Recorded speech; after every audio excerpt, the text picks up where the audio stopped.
got a quote. It's, do you know who fucks her violently? The guy who fucks your daughter violently is the guy that delivered your food. Now I'm going to go back here right now and get into Postmates and see what the name is of this delivery driver who just delivered my food, because that's the quote I got from him.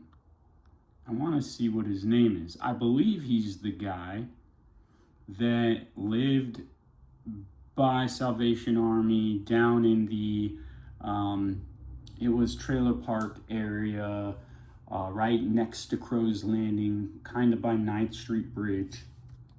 And he used to sell heroin and pick heroin up out of town and bring it back for the Modesto Police Department. He was a young guy then with long hair, and his girlfriend, a younger girl who lived in one of the trailer parks within the same area he lived in, all right around the corner from where Ron Jeremy used to live in Modesto, California.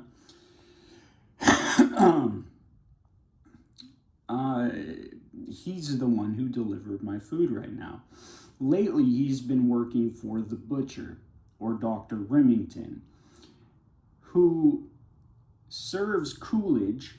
Coolidge is the street right, it's the cross street from McHenry. And if you went to the corner of Coolidge and McHenry, you would go to where Dr. Remington, the butcher, the one who started all of this malpractice, the one who chops people's brains up and gives opioid receptors to these people to dry out and grind up, or to extract what they call fentanyl. I didn't know this at any time that's where it came from, or I would have never done it. After I found out, I vowed to never even think about this stuff, trying to put that in my body ever again.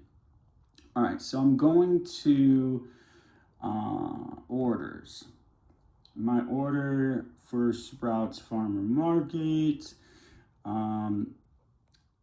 being that his information is not in there, I'm going to go to the pictures that I took in regards to that order and look at that.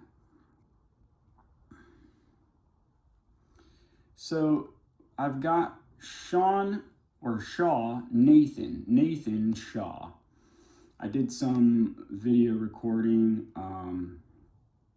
It says he's in an Infinity. It looks black. I've got QX50. License plate maybe 7 Hulu Foxtrot uniform 836. Now I'm not sure if that's his vehicle or not. He probably borrowed whatever he does to get things. He delivered this food to me. He's obviously someone from Modesto who's been locked up in Stanislaus County. He was locked up with me around the same time. I'm pretty sure it's the same guy, just a lot older than he was back when he was delivering heroin to people and carrying a Scorpion. That's the name of the weapon that he had, that he may have made into an automatic weapon that Art Miller and some Modesto police officers, maybe more like TJ, the guy TJ is, that's his name, the one who had Caroline Clayton and Kimberly Clayton and the rest of that family, the one who had me raped while I was in Modesto, because him and a couple other law enforcement officers, agents, had taken place in the rape and trafficking of kids that were taken from me in a way of false gray area legislation, or lack thereof. Now, with all of that said, I want to make sure we remember what this was about. The quote. This guy that works for Dr. Remington, that is trying to call me out, that's trying to aggravate me. Directly after I bring up Adrian Watson or Manson. And Adrian has worked closely with this individual in drug trafficking in Empire, California, and other places, Modesto, California. He's even been spotted by me personally working in and out of the Modesto Gospel Mission, other places, connecting himself with Ed Hunga, one of Jerry Precorio's known associates, who was staying at the Modesto Gospel Mission. These are all notes that I want to keep fresh. I'm not going to listen to it. It's dictated, not listened to, but it is important that it stays closed, and I won't open this back up until I have to either put it up on a video or bring it up in court. Those are the facts. Today is 28 March 2026. It's a Saturday. It's 4:25 p.m. Pacific Standard Time. My name is Randy Chad Lee.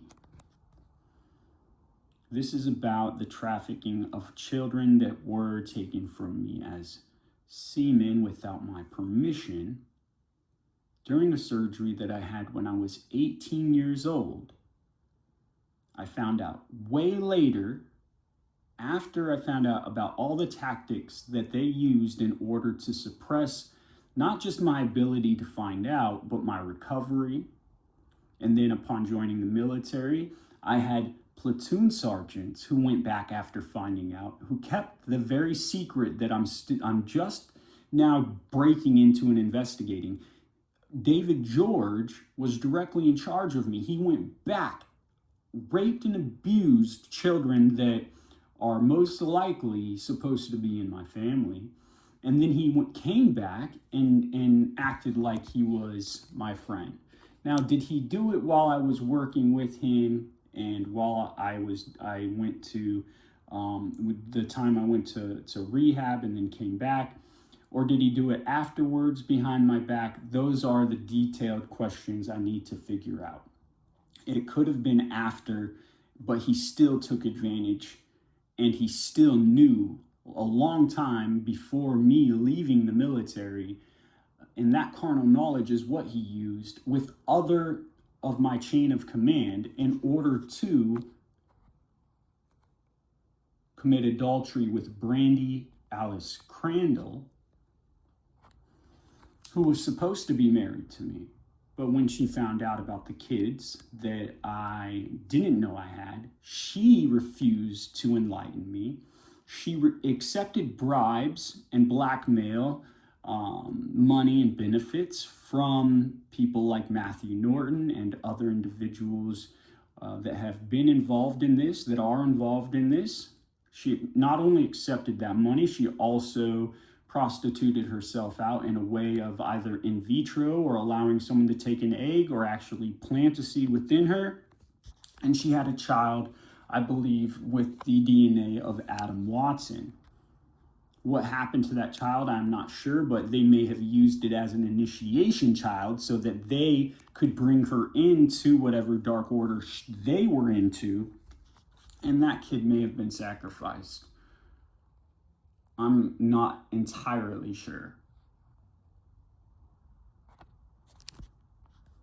Being that Adam was working directly for Michael Jackson, and Michael Jackson is well versed in vitro type tactics, either semen or eggs, that is a very likely scenario. But the point is, Brandi refused to act as a wife would upon finding out this very criminal act of infidelity. So that made pretty much more than an annulment. It made it to where she, after having a divorce with me, it annuls and makes that the marriage, what was supposed to be a marriage, non-existent. But all of that said, I'm going to end this note. God bless you. Please remember to pray if you hear this.